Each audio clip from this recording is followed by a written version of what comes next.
O receio de ser julgado e avaliado negativamente pelos outros é algo pelo qual muitos de nós já passamos, no passado, no presente ou no futuro iremos também passar. A necessidade de aceitação, a necessidade de validação social é muito importante para o nosso bem-estar emocional, para o nosso bem-estar social. E quando esse julgamento pode existir, inibe várias ações na nossa vida, impede-nos muitas vezes de tomar decisões que iriam dar aqui uma volta de 180 graus na nossa vida. Ou então afeta-nos nas pequenas situações diárias pelo desconforto que nos traz. Neste 16º episódio de Pensar com o Coração, vamos falar então sobre este medo do julgamento, formas de superar e a sua relação com a ansiedade social. Fique por aqui.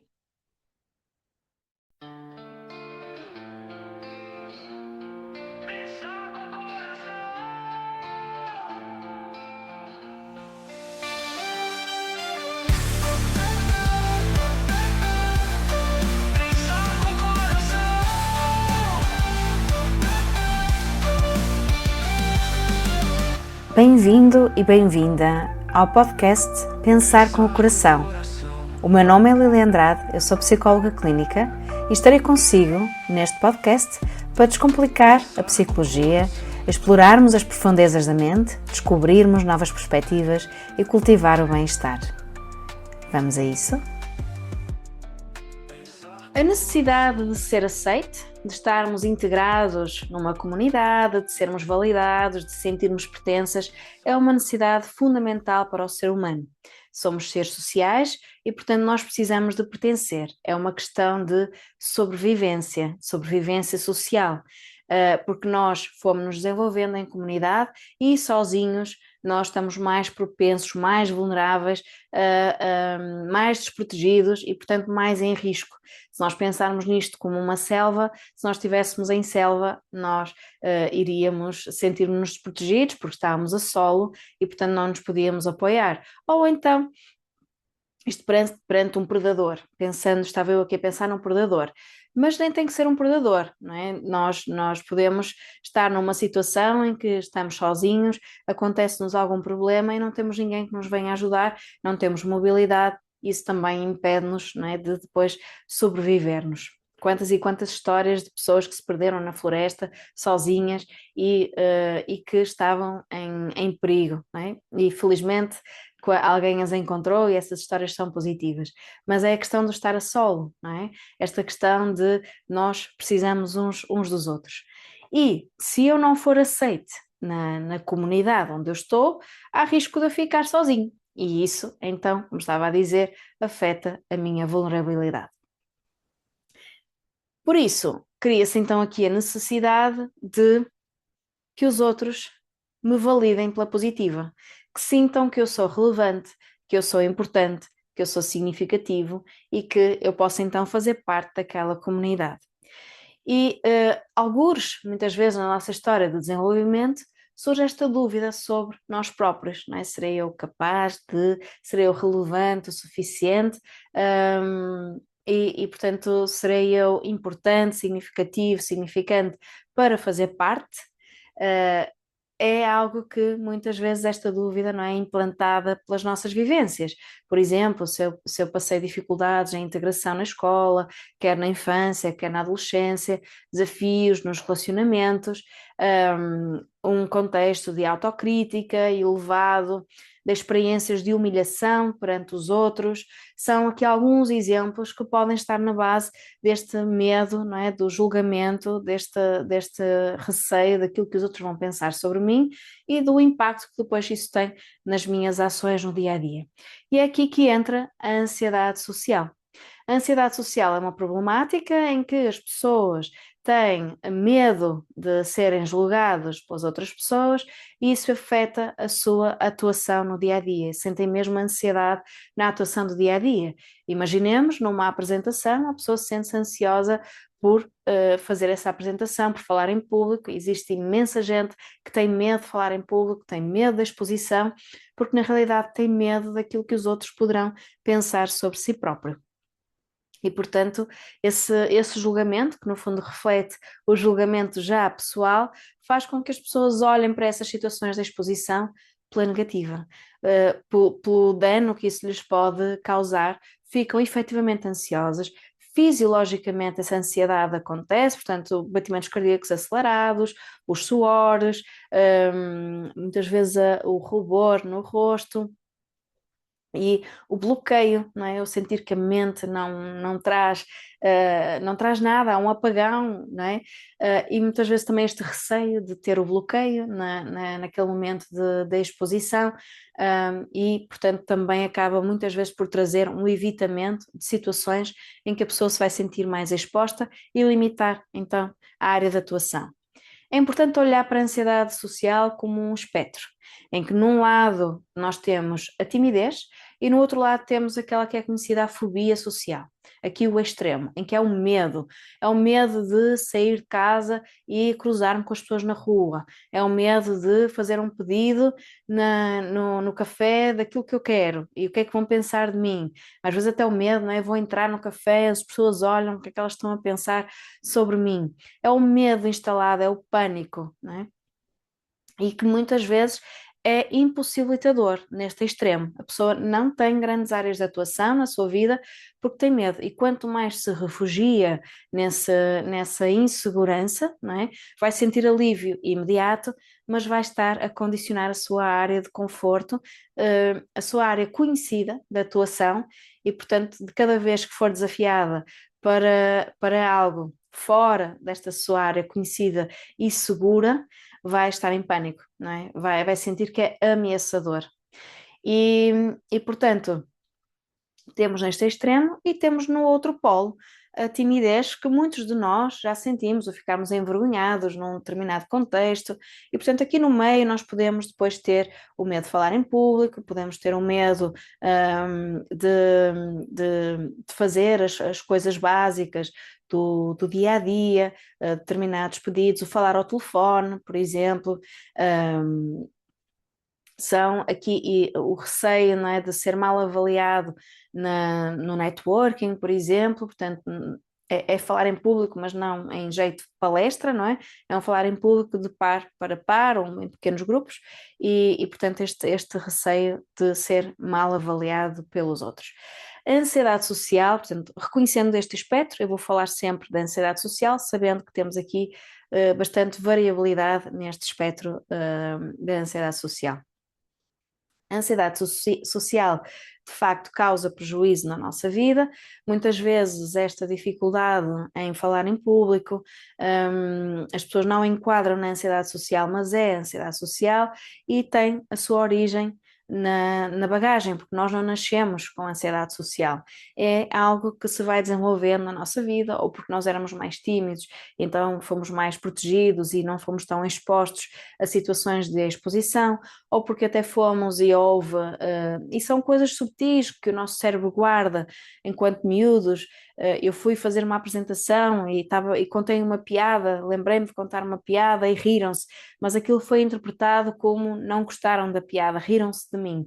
E isto fica internalizado, como outros processos que ficam internalizados. Depois temos os processos de bullying, processos de rejeição, de crítica excessiva, em que eu faço, tenho momentos de exposição, em que depois o retorno não é o que eu fiz bem, mas é só o que eu fiz mal, e isso ser constante na nossa vida. Existem realmente vários processos que explicam aqui a sintomatologia ansiosa nas interações sociais. E muitas vezes aquilo que parece ser uma ansiedade generalizada, em alguns casos, trata-se de uma ansiedade social, porque tudo se prende com este medo do julgamento do outro nas interações.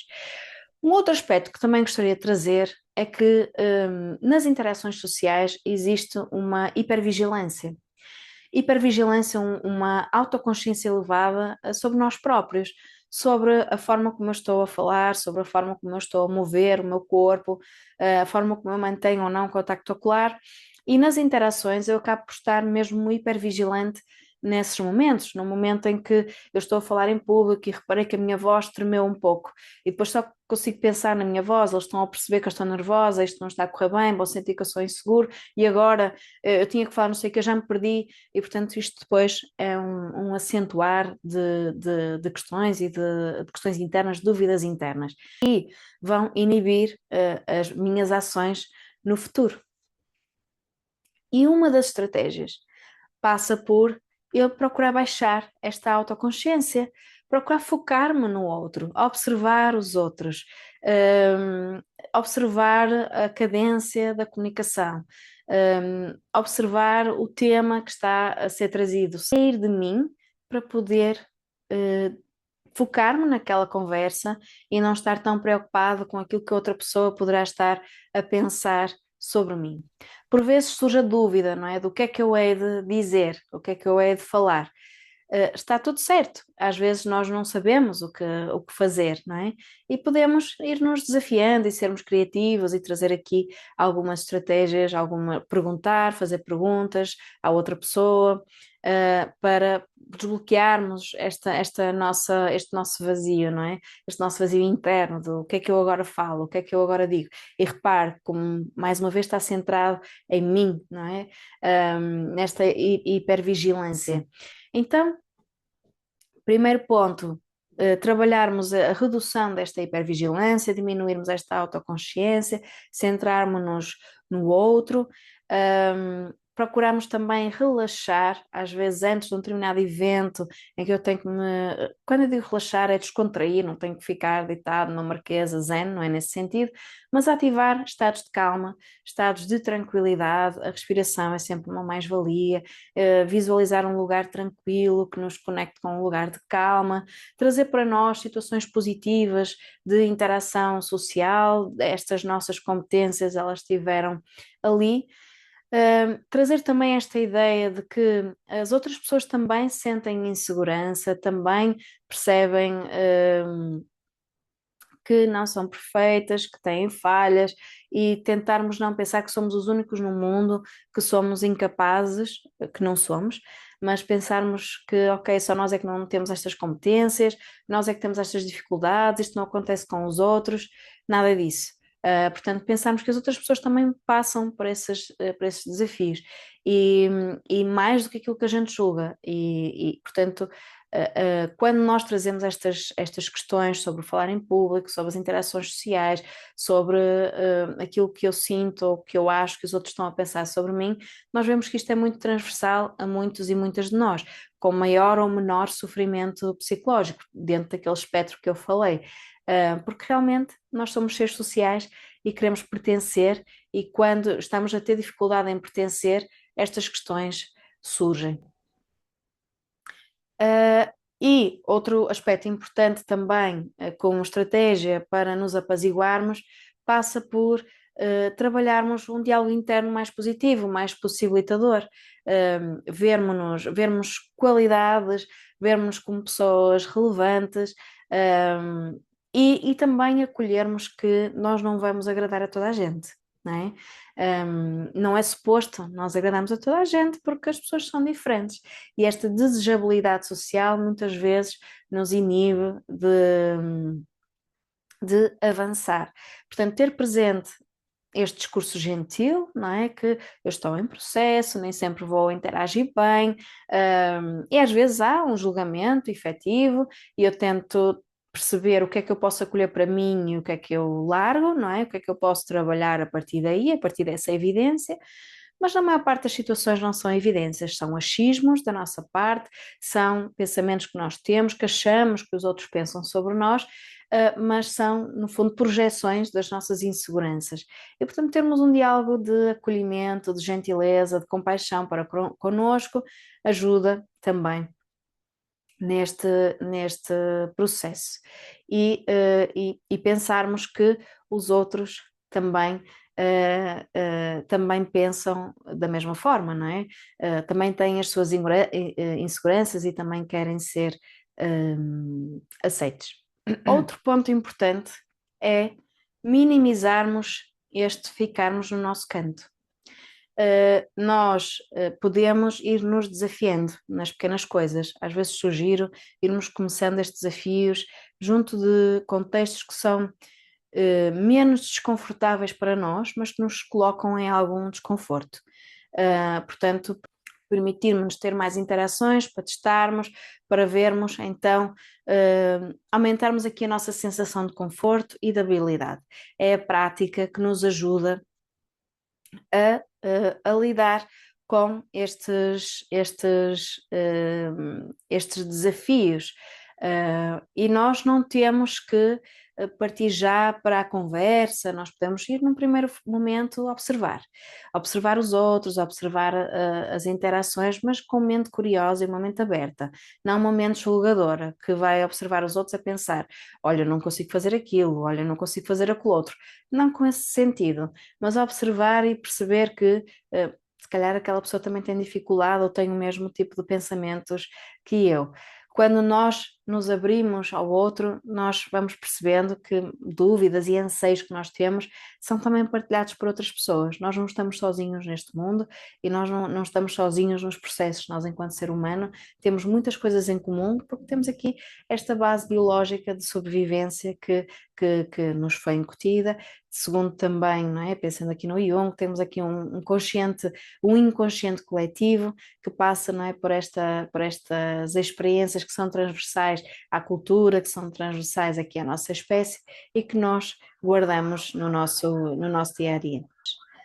Portanto, este medo de julgamento que depois se reflete numa ansiedade social vem de crenças que nós temos dentro de nós e que projetamos para as outras pessoas. Portanto, nós estamos sempre preocupados com aquilo que nós achamos que os outros vão ver de nós, mas na realidade aquela crença é algo que estamos a projetar. Portanto, se eu acredito que eu sou inferior, por exemplo, eu estou a projetar para a pessoa, dizendo que aquela pessoa acha que eu sou inferior e então não me vai valorizar. Mas na realidade eu sinto-me inferior, não me valorizo e, portanto, sinto-me desconfortável nesta situação. E não é aquilo que a outra pessoa pensa. Portanto, sem achismos, a não ser que a gente tenha evidências e a pessoa nos diga sim, és inferior. Aí temos mesmo o julgamento do outro, não é? Claro que sim. Mas pensar que muitas destas questões são projeções nossas e que não são factos. A ansiedade, relembrando aqui, entra aqui num espectro e nós vamos nos movimentando, a exposição gradual, o desafio, portanto, evitar permanecer muito no nosso conforto, vai fazer com que não estejamos neste espectro maior da fobia social. E existem várias camadas na ansiedade social, temos aqui o medo de falar em público, temos o medo da rejeição nas relações interpessoais, portanto não se cinge apenas ao falar em público e pode condicionar de facto a nossa atuação nas diferentes áreas da nossa vida, pode influenciar até na nossa progressão de carreira, por exemplo, e pode influenciar na construção de relacionamentos, na manutenção de relacionamentos, portanto é algo para nós termos em atenção, é trabalhável e ficam então aqui algumas sugestões, relembrando, diminuir aqui esta autoconsciência elevada, aplicarmos aqui exercícios que nos ajudem a baixar esta ansiedade, a baixar esta vigilância, termos um discurso gentil, amoroso para connosco, podermos investigar um pouco de onde é que vem, não é, esta insegurança, olharmos na nossa história, desafiarmos-nos, expormos-nos a situações sociais, gradualmente, começar por aquelas que nos trazem desconforto, mas não nos fazem entrar em pânico, e ir gradualmente aumentando o nosso desafio. Lembrar que esta insegurança é uma projeção das nossas crenças e, portanto, precisamos transformar este diálogo interno, não só com gentileza, mas também pensarmos em fortalecer aqui a nossa autoconfiança. E lembrarmos-nos que estes desafios sociais também acontecem com outras pessoas e, portanto, nós não estamos sozinhos neste mundo. E, por fim, nem sempre é evidente para nós porque é que nós temos este medo do julgamento elevado, porque é que nos sentimos inseguros. podemos sim fazer esta análise, procurar situações em que nos sentimos envergonhados, nos sentimos humilhados, nos sentimos desadequados ou rejeitados, por exemplo. Podemos tentar perceber que situações de crítica que nós tivemos na nossa vida e muitas vezes as pessoas fazem isto, que é, isto não é suficiente, não justifica de forma suficiente e lógica este sintoma que eu tenho agora, esta dificuldade que eu tenho agora. Certo, mas trata-se dos olhos que eu tinha naquela altura, trata-se do desenvolvimento que eu tinha naquela altura, ou que não tinha ainda, e portanto eu guardo as coisas com a estrutura que eu tinha naquela altura, e não com a estrutura de um adulto, e portanto pode parecer que é insignificativo, que é insignificante, perdão, mas emocionalmente fica guardado, fica registado, e a nossa mente trabalha com os dados que tem, e portanto vai replicar isso nas relações do futuro, neste caso pela negativa. Portanto, ao investigar, lembrar disto também e havendo dificuldade nesse sentido, qualquer coisa, cá estou eu para poder auxiliar nesta e noutras questões. Espero que tenha sido útil, espero que se desafie, espero que acolha esta gentileza para suavizar aqui a opinião que tem sobre si próprio, sobre si própria. E vemo-nos no próximo episódio e até lá, pense com o coração.